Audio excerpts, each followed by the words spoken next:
السلام عليكم ورحمة الله وبركاته. حلقة النهاردة بتبدأ على سحر وهي بتعرف نورتين أختها إن أرزو مش هترجع للبيت تاني، وإن كنان رجع بالبنت لوحده، وإن أرزو خلاص راحت عند بيت باباها. بتحكي لها طبعا عن المشاكل اللي بتحصل في القصر، وإن الناس دي رغم إن عندها فلوس لكن مش حاسين بالأمان أبدا، وإن أنا ليا شغل كتير مع أرزو، أول ما أخلص شغلي معاها بعدها هيجي دور كنان. وبتبقى ناوية تعرف كنان بعد ما تاخد فلوس كتير من أرزو إن إليف بنته، وهتعرفه كمان إنها موجودة معاه، وعلشان ياخدها أكيد هتطلب منه مبلغ كبير تاني. سحر طبعا بتقول لها إن انتي على طول ذكية وإنك بتفكري دايما لقدام. بعد كده أرزو بتتصل على سحر، وسحر بتسألها انت فين وليه ما وصلتيش للبيت مع كنان. أرزو بتسألها عن كنان ويا ترى توجة عاملة ايه، وبتقول لها ان توجة راحت لأوضتها لكن كنان باين عليه انه متضايق شوية. وبتفضل سحر تسأل أرزو يا ترى هترجعي بالليل للبيت ولا لا، لكن أرزو مش بترد عليها، وبتقول لها ان انا هبقى اكلمك تاني علشان اطمن عن توجة. أرزو بعدها بتفضل تقول لنفسها يا ترى افرح ان كنان خد توجة وما تخلاش عنها، ولا ازعل ان هو خلاني اسيب البيت. وبتبقى محتارة تعمل ايه، ومحتارة في امر كنان هو ليه بيعمل كده.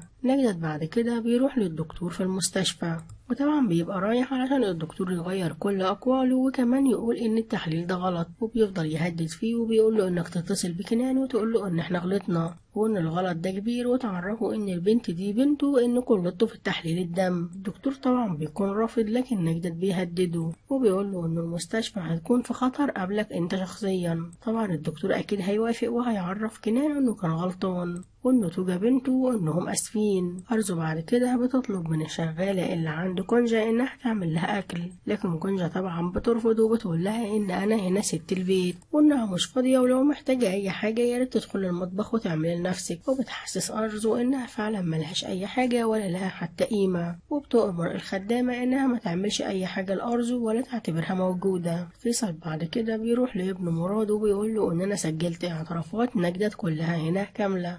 مراد بيقول له ان الشخص ده مش سهل، وانه لو عرف حاجه زي كده اكيد هيقتلك. وبيبقى طبعا مراد خايف على باباه، وفي نفس الوقت فرحان ان فيصل عمل حاجه زي كده وان خلى نجدة يعترف بكل جرايمه. فريده بعد كده بتوصل للمطعم ومش بتلاقي ملك، ومراد بيقول لها انها موجوده في المطبخ تحت، لكن بتقول له انها مش موجوده، وان حتى كميه العلاج كامله مرميه بره وهي مش خدت منها اي حاجه. وبتكون فريده قلقانه عليها جدا وبتقول ان لازم اروح لبيتي وبتمنى ان انا الاقيها هناك. وبتبقى ملك قررت انها تاخد اكل علشان تروح لملحات علشان تاكله. محسن بعد كده بيكون جاب عربية السندوتشات اللي هو هيبيعها، وإليف بتقول له ان ده اللي هتجيب الفلوس علشان ندفع الايجار، ومحسن بيقول لها اكيد وان احنا هنتشارك مع بعض وهنعمل كل حاجة. ملك بعد كده بتوصل لبيت فريدة، واول ما بتشوف نورتين بتتصدم وبتقول لها ان انت اللي خطفت بنتي وانت اللي خدت بنتي مني، وبتفضل تضرب فيها. ونورتين بتقول لها ان انت اكيد مجنونة، واي بنت اللي انت بتحكي عنها، وان انا ما خطفتش اي حد. وبتكون مستغربة وعارفة طبعا ان دي ملك والدة إليف، لكن بتعمل نفسها انها مش عارفة حاجة علشان تخلص من الورطة الجديدة. ملحات بتفضل تهدف ملك وبتقول لها اكيد انت غلطانة وانه مفيش حاجة زي كده ويمكن انت بس بتشبهي عليها. وبتأمر نورتين انها تخرج بره البيت علشان ملك تهدى، لكن ملك بتفضل تقول ان هي دي اللي خدت مني بنتي وان انا شايفاها ودي اللي خطفت بنتي إليف، وبتفضل تنادي على إليف في كل مكان. نورتين بعدها بتخرج وبتقول كويس ان انا نجيت منها وان لازم اخد الفلوس من أرزو في اقرب وقت، لانهم طبعا لو شافوني اكيد هيمسكوني ومش هيسيبوني اخد اي فلوس من اي حد، ويبقى انا كده اتدمرت من غير اي فايدة. فريدة بعدها بتوصل على البيت بعد نورتين ما بتخرج، وبتلاقي ملك تعبانة جدا وبتسأل عمتها يا ترى ايه اللي حصل. ملحات بتحكي لها عن كل حاجة، وفريدة بتقول لها لانها ما اخدتش علاجها بقالها فترة، وانها لما بتاخد العلاج بتكون اهدى من كده بكتير. وبيبقوا طبعا مش مصدقين ملك ولا مصدقين كل اللي هي بتحكي عنه. أرزو بعد كده بتكون قاعدة مع نجدة وبيقول لها ان انا حليت خلاص المشكلة، وان كنان خلاص هيعرف ان التوجة دي فعلا بتكون بنته وان الدكتور كان غلطان. أرزو بتقول له يا ترى عملت ايه وخوفت الدكتور ازاي. في الوقت ده كونجا بتكون جاية من فوق وبتقول لهم تسمحوا لي اقعد معاكم ولا لا. طبعا نجدة بيقول لها نسمح لك وتعالي اقعدي وزي ما انت عايزة. أرزو على طول بتقطع الكلام وبتطلب منهم انها تروح على اوضتها لانها عايزة ترتاح. بعد أرزو ما بتطلع على فوق كونجا بتقول له ان انا سمعت كلامكم وعرفت ان انت خلاص خلصت أرزو من المشكلة اللي كانت فيها، وبتعرفه ان كده غلط وان كل مصيبة انت اللي بتخرجها منها وان المفروض تسيبها هي تحل كل مشاكلها، وان انتم كده مش بتنهوا على المشاكل،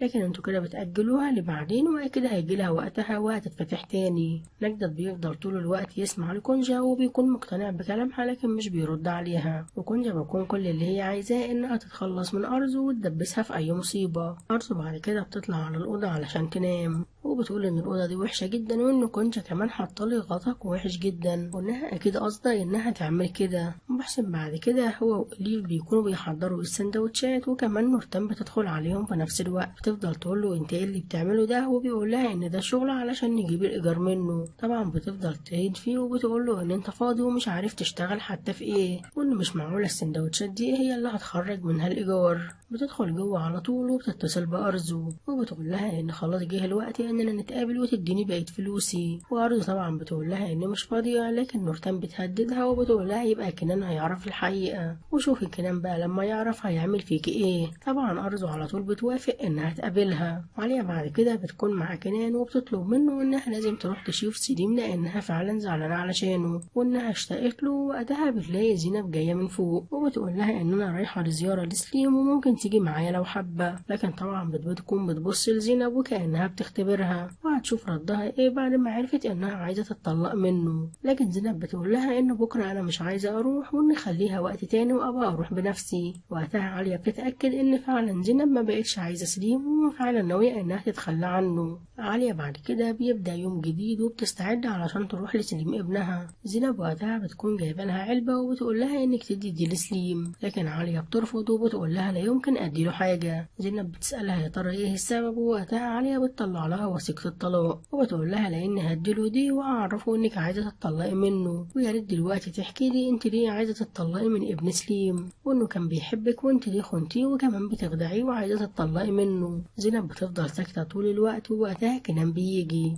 وبيقول لها انتوا ليه صوتكم عالي. زينب وقتها بتفضل تبص لكنان وبتبكي ومش بتحكي اي حاجة، وبتبقى مش راضية تقول لهم اني بعمل ده كله علشان خاطر سليم اخوه، وان انا مجرد ما هتطلق منه اركض هيعترف بكل حاجة وهيخرجه من السجن. اركض بيفضل يتحايل عليها انها تتكلم، لكن زينب بترفض وبتقول له ان انا ده كل اللي اعرفه ان ما ينفعش اقعد في البيت ده تاني. وبتاخد شنطتها وكل حاجتها وبتخرج على بره، بتقف قدام البوابة وبتفضل تبكي وبتقول لازم تكون عارف يا سليم ان ده كله علشانك انت، وان انت اول ما تخرج من السجن اكيد كل الحقيقة هتتكشف وهتعرف انا ليه عملت كده. كنان وعالية بعد كده بيقعدوا جوه مع بعض وبيفضلوا يحكوا ازاي زينب بتتخلى عن سليم. كنان وقتها بيفضل يفتكر وقت ما شافها هي واركض في المطعم وكانوا ماسكين ايد بعض، وعالية بتحكي له على المنظر اللي شافته في المستشفى واركض موجود معاها، وكمان بتقول له ان الطفل اللي في بطنها بيكون ابن اركض. وقتها كنان بيتصدم وبيتخنق وبيقول لها ان مش قادر اخد نفسي من كتر الزهق، وبيبقى حاسس ان كل الدنيا جاية عليه هو واخوه. زينب بعد كده بتكون في طريقها وبتكلم تولاي وبتقول لها ان انا هرجع للبيت لان سبت المزرعة وما ترجعليش على هناك تاني. وهي في طريقها بيقابلها اركض وبيقول لها انك لازم تيجي معايا، لكن زينب بتحاول تمشي بعيد عنه واركض بيحطها في العربية غصب عنها، وبيقول لها ان بعمل ده كله علشانك انتي ولازم تسمعي كلامي، وان سليم هيخرج بره السجن وكلنا هنكون عايشين وكلنا هنكون مبسوطين. وبيبقى كل اللي عايزه اركض انه يحصل على زينب ويتجوزها من جديد. زينب بتفضل تقول له ان انت اللي دمرت لي حياتي وان مستحيل اتجوزك، لكن انا بس هتطلق من سليم علشان انت تشهد عليه وتقول ان هو مظلوم، لكن انت لازم تنسى انك ممكن تتجوزني او تلمسني. كنان بعد كده هو ومامته بيتفقوا انهم هيروحوا لسليم وهيعرفوه ان زينب عايزه تطلق منه، لكن كنان بيترجى مامته انها ما تقولوش ان الولد اللي في بطن زينب مش ابنك، وبيقول لها سيب الخبر ده لحد ما يطلع علشان ما نصدمهوش وهو جوه السجن. وبيبقى خايف جدا على سليم من الصدمه لما يعرف. نورتان بعد كده بتتقابل مع ارزو، وارزو بتقول لها ان انا ما جبتش ليكي اي فلوس، لكن انا جيت هنا علشان اقول لك ان انا هديكي فلوس، لكن لازم تصبري عليا شويه وقت، انك البنت دي ما تديهاش لاي حد، ومقابل كده انا هزود لك كل الفلوس اللي انت عايزاها اضعاف اضعاف. نورتان وقتها بتتبسط جدا وبتفكر في كلام ارزو، واكيد هتوافق لان كل اللي هي عايزاه انها تحصل على فلوس اكتر. وبكده نكون خلصنا احداث حلقه النهارده.